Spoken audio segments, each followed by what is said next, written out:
Oh, this is Ron Paul with your weekly update for December 7th. If anyone still doubted that this administration's foreign policy would bring any kind of change, this week's debate on Afghanistan should remove all doubt. The president's stated justifications for sending more troops to Afghanistan and escalating war amount to little more than recycling all the false reasons we began the conflict.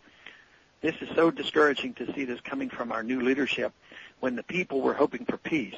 New polls show that 49% of the people favor minding our own business on the world stage, up from 30% in 2002. Perpetual war is not solving anything. Indeed, continually seeking out monsters to destroy abroad only threatens our security here at home as international resentment against us builds. The people understand this and are becoming increasingly frustrated at not being heard by the decision makers. The leaders say some things the people want to hear, but change never comes. One has to ask, if the people who elected these leaders so obviously do not want these wars, who does? Eisenhower warned of the increasing power and influence of the military-industrial complex, and it seems his worst fears have come true. He believed in a strong national defense, as I do, but warned that the building up of permanent military and weapons industries could prove dangerous if their influence got out of hand. After all, if you make your money on war, peace does not do you much good. With trillions of dollars at stake, there is tremendous incentive to keep the decision makers fearful of every threat in the world, real or imagined, present or future, no matter how ridiculous and far-fetched.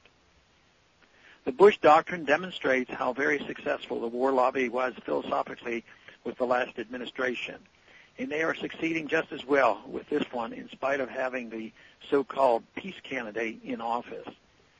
We now find ourselves in another foreign policy quagmire with little hope of victory and not even a definition of victory. Eisenhower said that only an alert and informed electorate could keep these war racketeering pressures at bay. He was right, and the key is for the people to ensure that their elected leaders follow the Constitution. The Constitution requires a declaration of war by Congress in order to legitimately go to war. Bypassing this critical steps makes it far too easy to waste resources on nebulous and never-ending conflicts. Without clear goals, the conflicts last forever and drain the country of blood and treasure.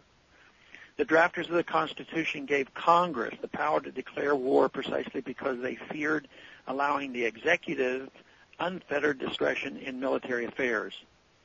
They understood that making it easy for leaders to wage foreign wars would threaten domestic liberties.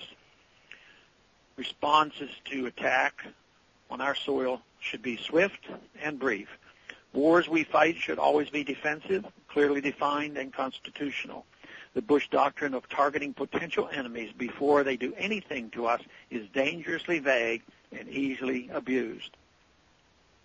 There is nothing left to win in Afghanistan and everything to lose. Today's military actions are yet another futile exercise in nation building and have nothing to do with our nation's security or with 9/11. Most experts agree that bin Laden and anyone remotely connected to 9/11 left Afghanistan long ago, but our troops remain. The pressures of the war racketeers need to be put in check before we are brought to our knees by them.